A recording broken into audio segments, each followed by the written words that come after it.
Hello guys, तो स्वागत है एक न्यू वीडियो में। तो गाइस, रॉयल रंबल में कौन जीतेगा ये साल का सबसे बड़ा फैसला होता है। रंबल का विनर एक ऐसा रेसलर होना चाहिए जिस पर WWE को भरोसा हो कि वो रेसलमेनिया के मेन इवेंट के लायक है और आगे चलकर रेसलमेनिया में वर्ल्ड टाइटल जीतने की भी काबिलियत रखता है। इतने सालों में WWE ने कई बार अजीब रॉयल रंबल विनर चुने हैं। वो विनर अजीब इसलिए थे क्योंकि WWE के पास उस रेसलर के लिए किसी तरह का कोई बड़ा रोल नहीं होता था और वो WWE के बेकार प्लानिंग और फोरसाइट की एक गलती होती थी। इसके अलावा ऐसे भी कुछ मौके रहे हैं जहां उस मैच का विनर इतना बेसिक और आम होता था कि उसकी वजह से इतने बड़े मैच की प्रमोशन और सिचुएशन पर कोई खास असर नहीं पड़ता। तो गाइज, आज की इस वीडियो में ऐसे ही 5 WWE के रॉयल रंबल के विनर के बारे में बात करेंगे जो किसी काम के नहीं थे। तो गाइज, विदाउट वेस्टिंग टाइम चलो वीडियो स्टार्ट करते हैं। Number 1, stone cold Steve Austin, royal rumble 1997। ऐसा भी कभी कभी होता है कि WWE रंबल का विनर तो सही चुनता है लेकिन फिर उसका फॉलो अप बिल्कुल खराब हो जाता है। 1997 में WWE ने स्टोन कोल्ड स्टीव ऑस्टिन को रंबल मैच जीतने के लिए बुक किया था और ये बिल्कुल सही मूव था। एक हील के तौर पर ऑस्टिन का काम शानदार था और वो धीरे धीरे पूरे रेसलिंग इंडस्ट्री के टॉप रेसलर बनते जा रहे थे। एक अजीब मूव के चलते ऑस्टिन को रेसलमेनिया 30 में टाइटल जीतने का मौका नहीं मिला और इसकी जगह उन्हें इन योर हाउस के फाइनल 4 में जगह दे दी गई। 1997 के रंबल को लेकर बहुत कंट्रोवर्सी था क्योंकि ऑस्टिन उस मैच में दोबारा आए थे, जिसके बाद उन्होंने ब्रेट हार्ट को एलिमिनेट किया था और उसके साथ ही शॉन माइकल्स ने भी अपना टाइटल छोड़ दिया था। इसलिए WWE में इस फाइनल 4 इवेंट में एक ऑल स्टार फैटल 4-वे मैच बुक करने का फैसला किया। एक नए चैंपियन के लिए ऑस्टिन का सामना हार्ट, वेडर और द अंडरटेकर से हुआ था और इस मैच में ब्रेट हार्ट की जीत हुई थी। Number 2, John Cena, royal rumble 2013। जब बात रॉयल रंबल मैच की होती है तो फैंस कुछ ऐसा देखना चाहते हैं जिसके बारे में सोच भी नहीं सकते, क्योंकि जिसके रिजल्ट के बारे में पहले से सबको पता हो उन मैचेस के रिव्यूज बहुत खराब होते हैं और वो फैंस को बिल्कुल निराश करते हैं। और 2013 में सभी को पता था कि जॉन सीना वो मैच जीतने वाले थे।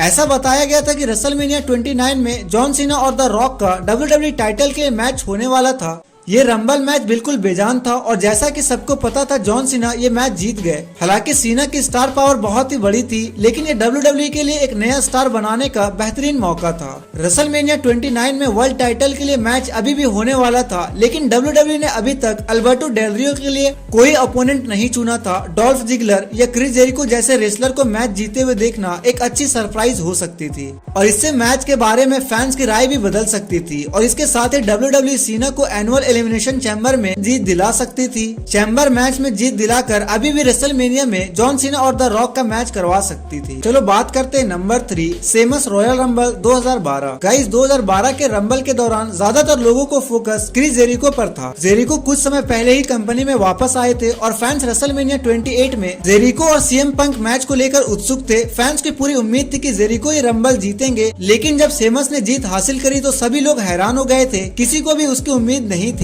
और सेमस तो उन रेसलर में भी शामिल नहीं थे जिन्हें फैंस जिताना चाहते थे और WWE ने कुछ ऐसा कर दिया था जो किसी ने नहीं सोचा था। डेल रियो की तरह ही सेमस ने भी रेसलमेनिया की ओपनिंग के दौरान ही वर्ल्ड टाइटल के लिए चुनौती दे दी थी और ये मैच केवल 18 सेकंड तक ही चला था। सेमस ने डैनियल ब्रायन को हराकर वर्ल्ड टाइटल जीत लिया था, जो कि एक यादगार लेकिन इनफेमस पल बनकर रह गया। सेमस के रंबल की जीत और फिर उनके वर्ल्ड टाइटल के रन के साथ दिक्कत ये थी कि WWE कभी भी सेमस को असली वर्ल्ड चैंपियन की तरह दिखाना ही नहीं चाहती थी। सेमस ने वर्ल्ड टाइटल के तौर पर एक मेन इवेंट और एक सिंगल पेपर व्यू मैच जीता था और उनके ज्यादातर फ्यूड्स, खास करके डेल रियो के साथ के मैचेस कुछ ज्यादा ही लंबे होते थे, जिसके दौरान फैंस बिल्कुल शांत रहते थे। चलो बात करते नंबर 4, आसुका, रॉयल रंबल 2018। वुमेन्स का पहला रॉयल रंबल काफी सफल रहा था लेकिन ध्यान से देखा जाए तो आसुका को उस मैच को जीतना बेतुका था। आसुका ने जब शार्लेट को रेसलमेनिया 34 के लिए चुनौती दी थी तब भी वो अनडिफिटेड थी और WWE के सबसे बड़े कंट्रोवर्शियल फैसलों में से एक था जब WWE ने सबसे बड़े स्टेज पर आसुका को शार्लेट के हाथों हराने का फैसला किया। ये आसुका के सभी फैंस की एक बेइज्जती थी और WWE ने आसुका के रॉयल रंबल की जीत को बस शार्लेट को रेसलमेनिया 34 तक लाने के लिए इस्तेमाल किया था।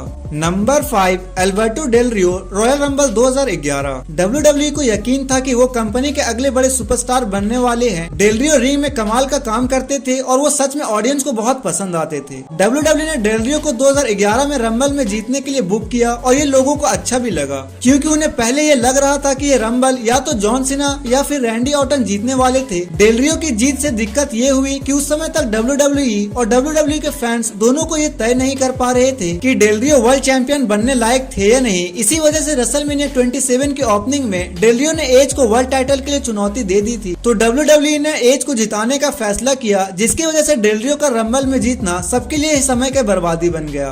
उस समय रेसलमेनिया की ओपनिंग मैच में ही रंबल के विनर का मैच करवाने के फैसले की वजह से ही WWE को बहुत आलोचना हुई, क्योंकि ये साफ हो चुका था कि WWE को डेल रियो और एज के इस वर्ल्ड टाइटल मैच में कुछ खास नहीं दिखा था।